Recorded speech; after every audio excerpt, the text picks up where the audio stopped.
Mana o'sha Chilonzordagi obyektimiz tayyor bo'ldi. Bu bitta xonamiz, nari tomonda ikkinchi xonamiz ham bor. Bu prixoshkamiz, o'sha ko'rsatganimizdek uzun prixoshka. Eshiklarimiz kurchokli, zerkala, tortmalarimiz oyoq kiyim qo'yish uchun. Va bu tomonda beshelka ilish uchun, ikkita qizlar uchun kravat va o'rtada bitta tumbamiz. Ha bu tomonimizda esa shkafimiz. Bu xonamiz eng chiroyli, eng o'zimizga yoqqan xona bu oshxona albatta. O'zlaringiz baho berasizlar kombinatsiya qilingan ranglariga. Mikrovolnovka uchun joy, moyka, sushilkamiz har doimgidek. Bu tomonda podsvetka qo'yib beramiz, shunaqa sensorlari bilan. Kargomiz va podloshka har doimgidek, tagida tandem mexanizmda tortmalarimiz. Bu tomonimizda shaxta bo'lgan, shaxtani shunaqasiga yopib ketdik, podsvetkalar qilib. Shaxtani eshigi mana bu trubalarning montajlari uchun. Va bu tomonimizda esa katyolimiz bor. Katyolimizni mana shunaqasiga yopib ketganmiz.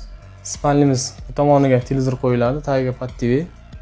Bu tomonimizda esa shkafimiz. Va bu tomonimizda spalnimiz. Spalniga ham bir baho berib ketasizlar. Tagi mana shunaqa ko'rinishda mягкиlar qilingan. Oyoq bemalol yuradi, urib olmaydi. Va navbatdagi ikkinchi xonadonimiz. Bu xonadonimiz prixoshkasi shunaqa kichkina joyga joylashgan. Tagida oyoq kiyim qo'yish uchun joy.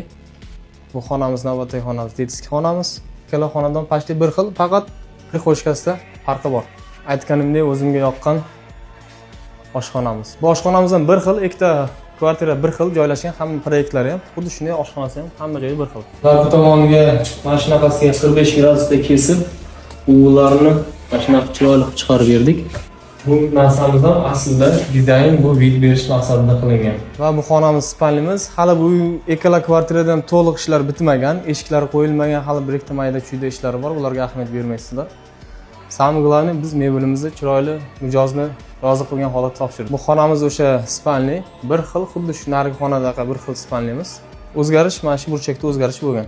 Sababi shunaqa kolonamiz bo'lganligi uchun. Kimga mana shunday sifatli va chiroyli dizayndagi mebellar kerak bo'lsa, aloqaga chiqsalaringiz, Ideya mebel jamoasi har doim tayyor.